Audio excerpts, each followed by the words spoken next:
So the 400 civilians who are in Camp Liberty are now waiting, and the clock is ticking. And it's the United States government's responsibility to make sure that not one life is lost.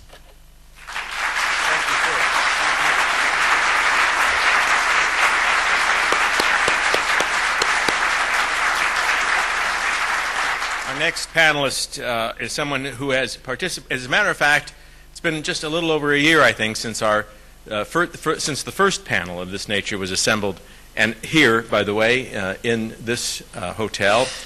Much smaller audience at the time, but nonetheless, I think we can look back to that as the beginning of a series of discussions on this issue that have hopefully benefited the people of Ashraf and that will accrue to their benefit in the future. And that, on that panel at the time was Secretary Tom Ridge. Tom Ridge is the first United States Secretary of Homeland Security under the George Bush administration.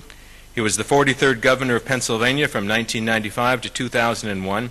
Prior to that, he served as a member of the United States House of Representatives from 1983 to 1995.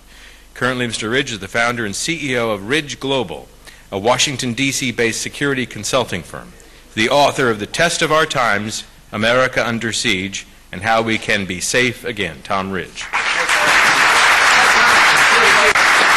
Thank you. Thank you.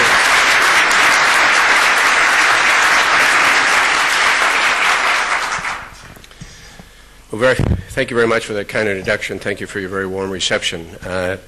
I couldn't help but think, as I think all of us have from time to time, when we've assembled in your midst with your support, your strong advocacy.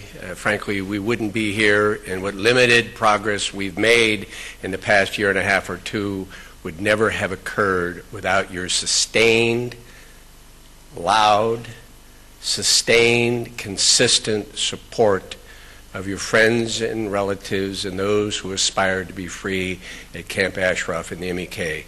We should be applauding you. We're not here without your support. Thank you for what you've done for those 3,400. You're doing far more for them than any of us can do individually or collectively, and we're very proud to be in your company.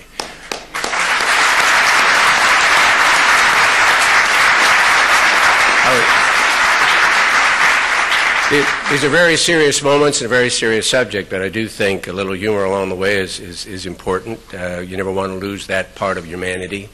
And as a young man, I was proud to be a lawyer. I'm not sure anybody hired me. I'm still active, Professor Dershowitz. I still get my 12 hours of CLE every year.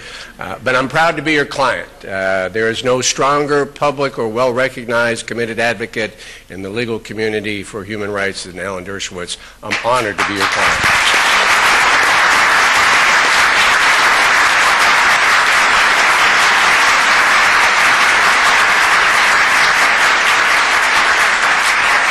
I told my friend Rudy Giuliani, I'm not running for president, but if I was and got elected, I might create a new cabinet position called Secretary of Offense. He could do it.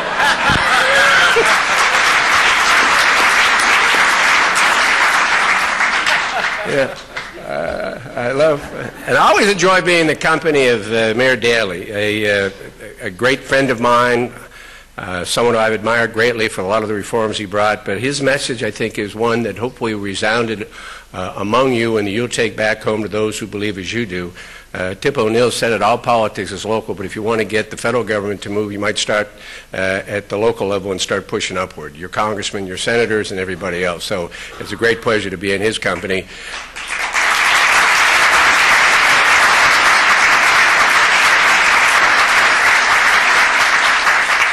And my friend Howard Dean, he and I did a couple television programs a couple weeks ago on this very issue.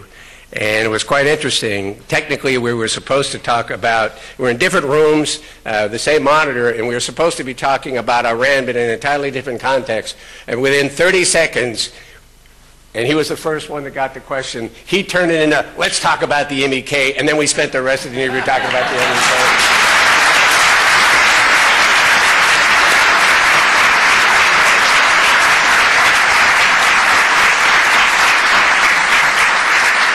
And I'd like to say some kind and wonderful things, which I'm sure I'm able to, about the speakers who are going to come after me, but that means they're going to have to put me on the program last next time. So, Tom, but it's a great honor to be with these gentlemen as well.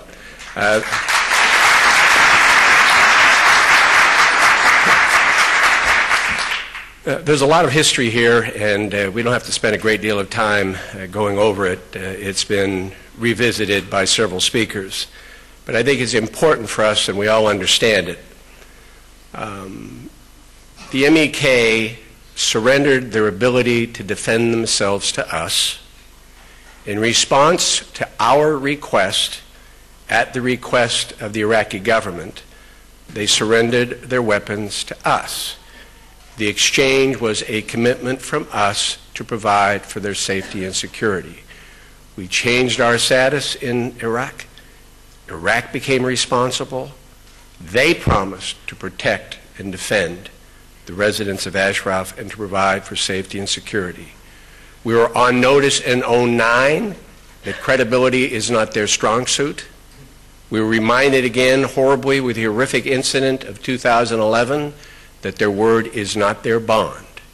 And so we find ourselves, having made a commitment, having withdrawn our forces, trying to deal with a government under the enormous influence of the Iranian mullahs to do what we believe needs to be done. Everybody on this panel is joined to the cause for many, many reasons. But I dare say, and I don't speak for any of them, but I do speak for myself, but I have an instinct that tells me one of the issues that binds us all together, notwithstanding the dramatic humanitarian issue and crisis that has ensued or has ensued in 2009 and 11 and will ensue if we don't do something immediately and effectively, is the fact that we gave our word. I've often said America has a brand. If America was a product, how would we try to promote ourselves? When we go around the world and we talk about the unique American experience, I'm not quite sure we should be calling it exceptionalism, but the unique American experience does involve a system of self-government, a system of separation of balance of powers, a rule of law, commitment to human rights, due process. That's why many of us on this panel are very proud to be represented in an amicus brief. It's so well stated by Professor Dershowitz. It is about due process.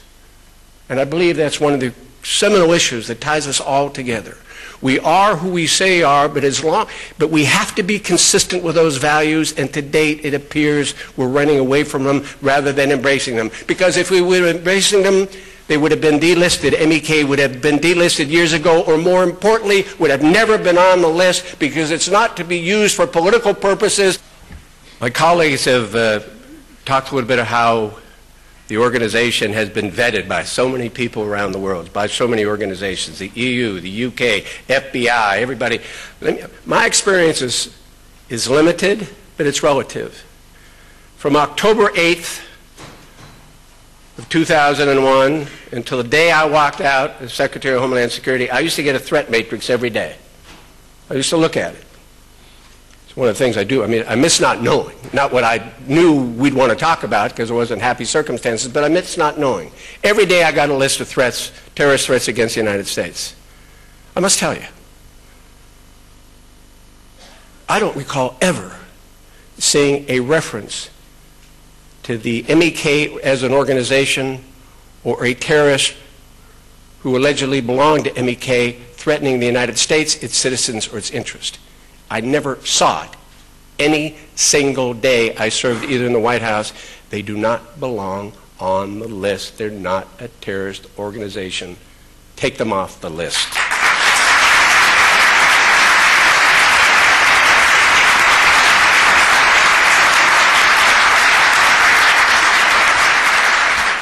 A couple final thoughts, if I might. The second issue at stake here is credibility. And there are a lot of credibility, there are a couple issues here and a couple of people and personalities and institutions that I'm very concerned about. I've had the pleasure and the privilege of being in the company of Mrs. Rajavi on many, many occasions. I've been in the company of parents and sons and daughters who've shown me pictures of those who have been killed by the mullahs and Ahmadinejad, those who have been in Camp Ashraf. So it's a real personal connection. But I know how difficult it was